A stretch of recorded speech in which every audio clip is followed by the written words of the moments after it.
So you might have heard about the VPN. That is a virtual private network. And hopefully if you are working from home, so you are using a VPN. Okay. So if I talk about the VPN is a two types. Okay. One is a site to site,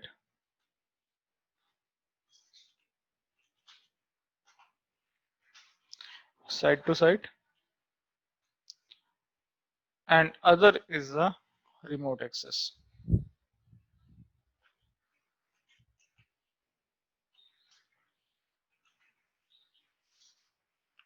Okay.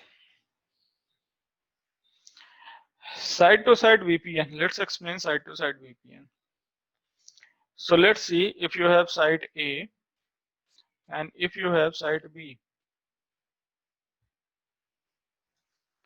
Okay. This is A site and this is a B site. And you have some user behind your site. So let's say here you have a different user.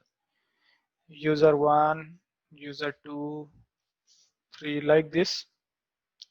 And you have same user on site B.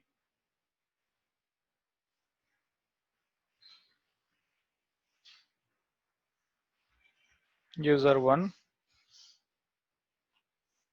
then user 2, then user 3.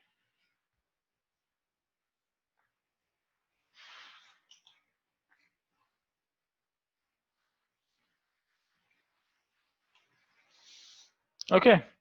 Now, if you want to allow communication between your site A to site B, okay, what you need to do? You need to have some connectivity. What kind of connectivity you can get? Either you can get lease line connectivity between these two sites, or you can get ISDN line connectivity between these two sites, or you can get broadband connectivity between these two sites. Okay.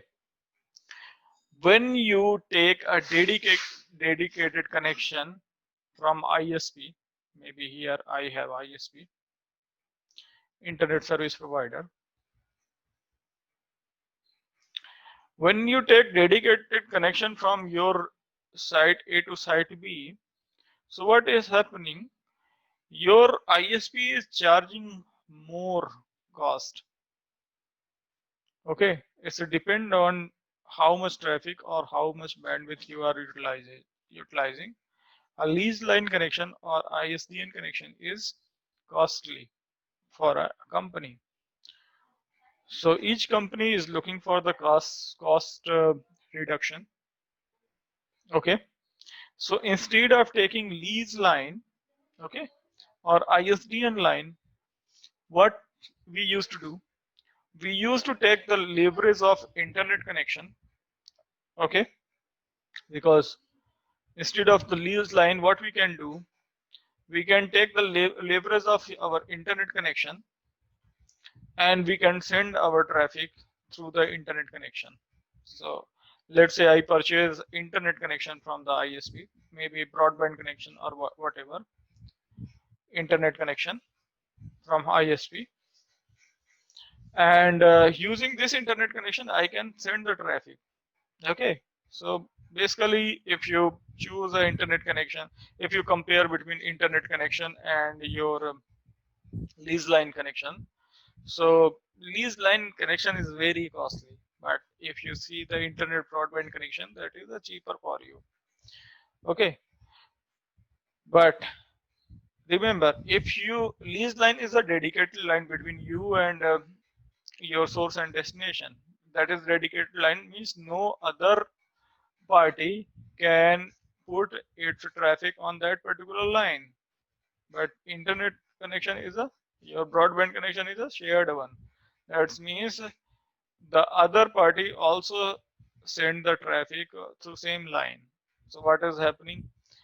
on the internet there is a chances to intercept your traffic, okay, and take the confidential information from that traffic. There are lot of chances, and you want to make it secure, okay. So to making it secure, what you can do, you can do encryption on your data, you can maintain integrity on your data, okay, you can make authenticity of your data. So to do that, what you need to do, you need to create a tunnel. So tunnel means there will be logical line between you, logical link between you and your site, and in this logical link only your data is traveling, which will be in encrypted format. It will be in encrypted format. That means if any attacker, this is a tunnel link.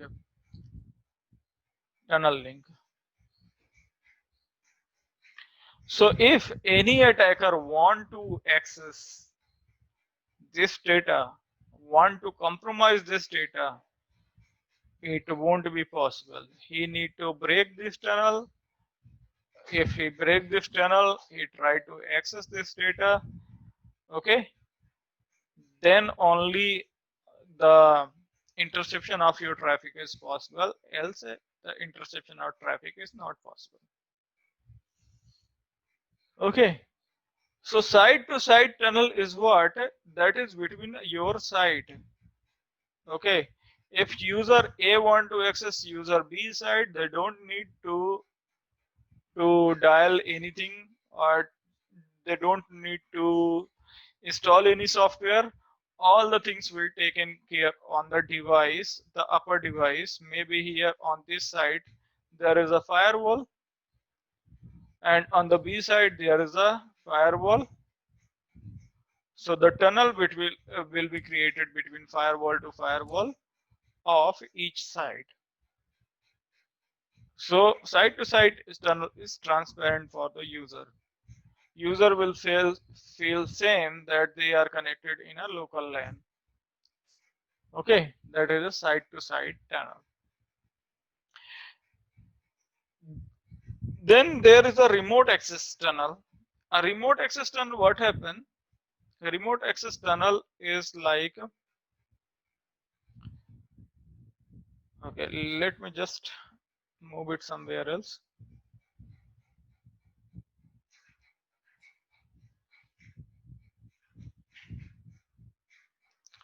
Okay, a remote access tunnel would be like this.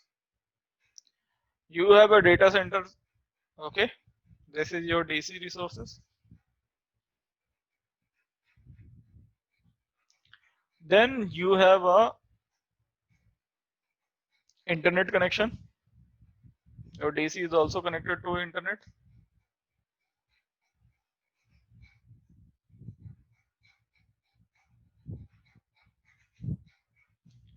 Okay, then you are a user.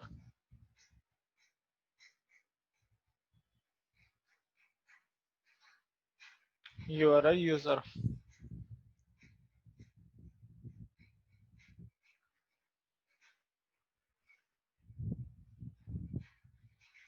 In fact, mobile user. So let me create a laptop.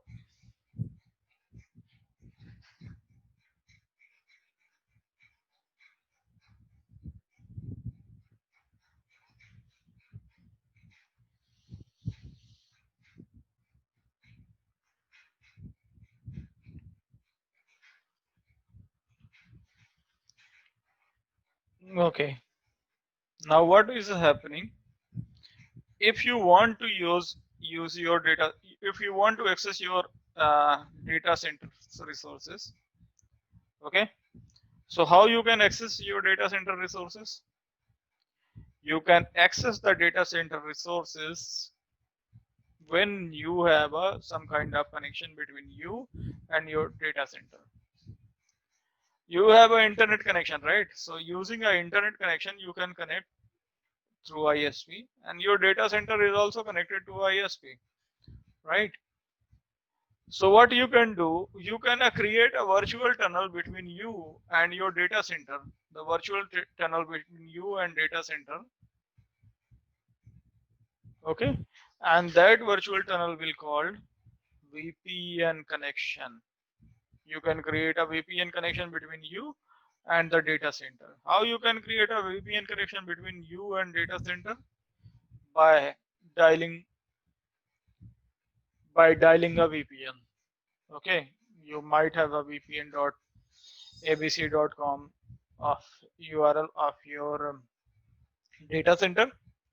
So you can access a VPN tool that is in your installed in your computer, and in that VPN tool you can put the URL of your data center, VPN concentrator of your data center, and then IP of VPN concentrator or domain name of VPN concentrator of your data center, and then you can just click on connect, provide username, password, and second factor authentication or multi-factor authentication, and you would be able to connect to your DC resources.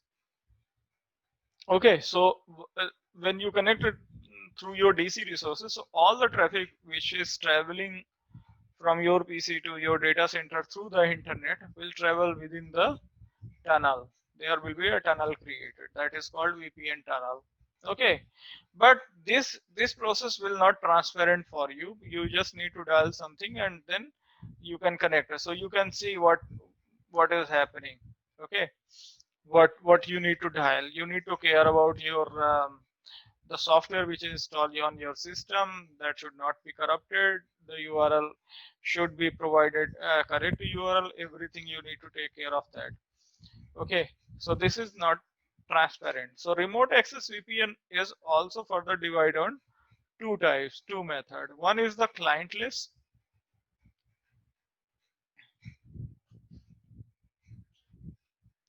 Clientless, or we can say one is the web VPN and other is a client VPN.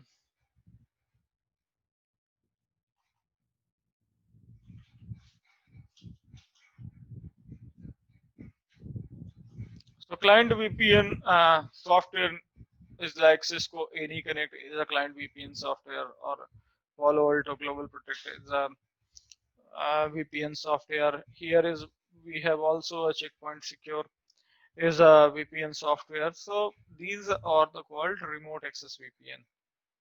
But in a web VPN, what you used to do, you used to access a particular URL, okay? And on that URL, there are some resources published. So when you provide your username, password on the URL portal, so on the portal you can access some of the resources of your data center. So these are the two types of VPN we have. Okay.